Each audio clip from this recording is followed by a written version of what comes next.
बेहद स्वागत है जी सभी स्टूडेंट्स का। एक बार फिर बात करेंगे नवंबर और जनवरी इनटेक की। ऑस्ट्रेलिया इस वक्त सबसे ज़्यादा ट्रेंड वाला कंट्री है। सबसे ज़्यादा स्टूडेंट इस वक्त पंजाब से, हरियाणा से, हिमाचल से, पैन इंडिया से ऑस्ट्रेलिया को फोकस कर रहा है। और ऑस्ट्रेलिया में नवंबर के साथ साथ जनवरी इनटेक भी लगभग खुल चुके हैं और बड़ी तेज़ी से स्टूडेंट अप्लाई कर रहे हैं। ये स्टेटस जानेंगे। मनप्रीत सिंह चीमा हमारे साथ हैं जो स्टडी स्केयर की टीम से ऑस्ट्रेलिया के एक्सपर्ट हैं। मनप्रीत जी, आपका बेहद स्वागत है। Thank you sir. Manpreet ji, अचानक ऐसा क्या हुआ? जिस तेजी से स्टूडेंट कनाडा की तरफ जा रहे थे उसी तेजी से अब ऑस्ट्रेलिया अप्लाई कर रहे हैं, नवंबर इनटेक और जनवरी इनटेक। सर देखो, ट्रेंड बहुत अच्छा गया जुलाई में, जो बच्चों को एक्सपेक्टेड नहीं था। कि एक मिथ थी कि वीज़ाज नहीं आएंगे, जब वीज़ाज कम हो जाएंगे, ऑस्ट्रेलिया बहुत स्ट्रिक्ट हो गया।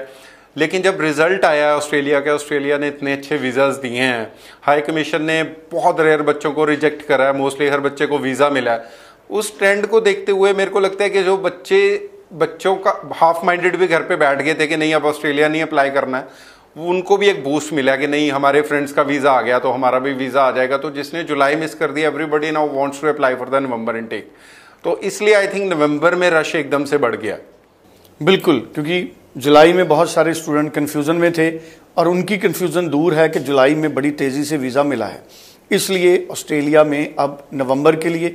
अच्छा, नवंबर इनटेक में तो ठीक है, जनवरी में अभी से क्यों एडमिशन हो रही है? सर ऑस्ट्रेलिया में जनवरी में हमेशा से ऐसे ही ट्रेंड था कि जुलाई पास आउट बच्चा जनवरी में अप्लाई कर सकता है। वो इनटेक पहले ही ओपन हो जाता है जनवरी, बिकॉज कुछ कोर्सेज ऐसे हैं जैसे नर्सिंग के कोर्सेज हैं वो है ही जनवरी में। तो बच्चे के पास, यूनिवर्सिटीज़ को भी पता है कि हमारे पास लिमिटेड सीट्स हैं, बच्चे वही हैं मार्केट में, तो वो अपनी सीट्स ओपन कर देते हैं कि एज सुन एज उनके पास बच्चे, हर यूनिवर्सिटी ये चाहती है कि उनकी यूनिवर्सिटी में बच्चा पढ़ने आए। और कुछ कोर्सेज हैं जैसे मास्टर ऑफ टीचिंग है। मास्टर ऑफ टीचिंग एक ऐसा कोर्स है, लोगों को पता ही नहीं है कि हर बैचलर्स बैकग्राउंड का बच्चा मास्टर ऑफ टीचिंग में अप्लाई कर सकता है। And it's a course which leads to the registration. जैसे नर्सेज रजिस्टर होती हैं पढ़ने के बाद, ऐसे ही मास्टर ऑफ टीचिंग करके आप एज अ टीचर रजिस्टर होते हो और वहाँ पे एज अ टीचर वर्क कर सकते हो। हमारे इंडिया में क्या है, मास्टर्स ऑफ एजुकेशन करते हैं पढ़ाने के लिए, लेकिन ऑस्ट्रेलिया में है मास्टर ऑफ टीचिंग। दोनों की रिक्वायरमेंट, बैचलर्स ऑफ नर्सिंग और मास्टर्स ऑफ टीचिंग की, दोनों की 7 ईच मिनिमम रिक्वायरमेंट। कुछ यूनिवर्सिटीज़ की मास्टर ऑफ टीचिंग की इससे भी ज़्यादा रिक्वायरमेंट।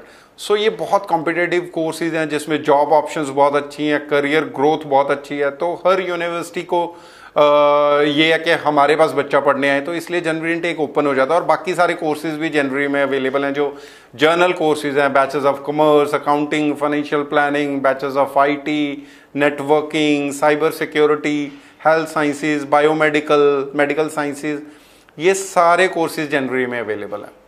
बिल्कुल ठीक है। और अगर हम देखें इस वक्त, अगर हम ऑस्ट्रेलिया की बात करें तो ये बात बड़ी हो रही है कि अगर अच्छा कोर्स है, जो जैसे स्टेम कैटेगरी के कोर्सेज हैं, तो ऑस्ट्रेलिया ज़्यादा वेलकम कर रहा है। उसका रीज़न?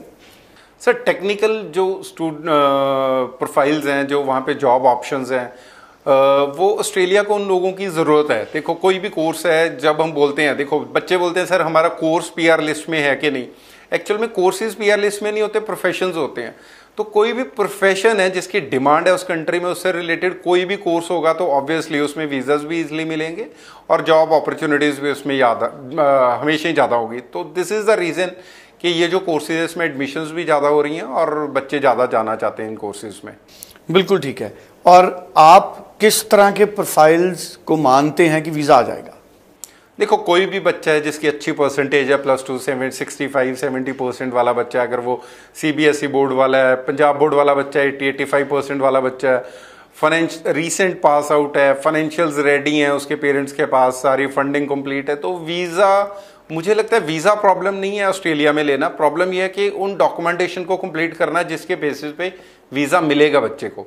सो जितने अच्छे तरह से आप अपनी फाइल को प्रिपेयर करके रिप्रेजेंट करोगे अपने आप को हाई कमीशन के सामने, उतना ही इजीली आपका वीज़ा आ जाएगा। बिल्कुल ठीक है। तो हम उम्मीद करें कि स्टडी स्केयर का सक्सेस रेट जुलाई की तरह नवंबर और जनवरी में भी रहेगा।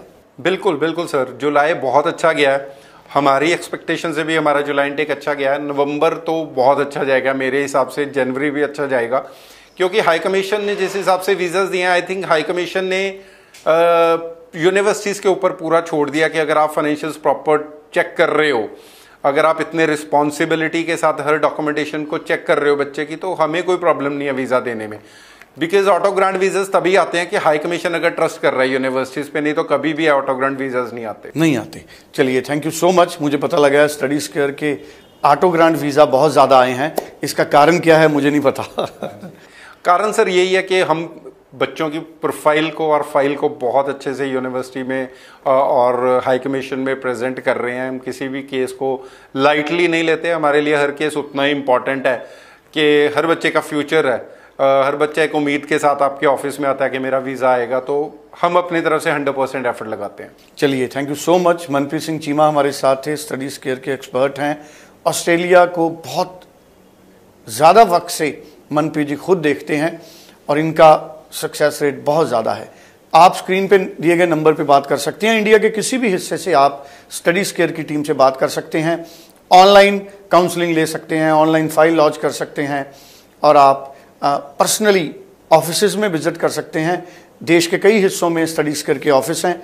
इस नंबर पे फ़ोन करके आप नियर बाय ऑफिस में विजिट कर सकते हैं। Thank you so much. Thank you sir.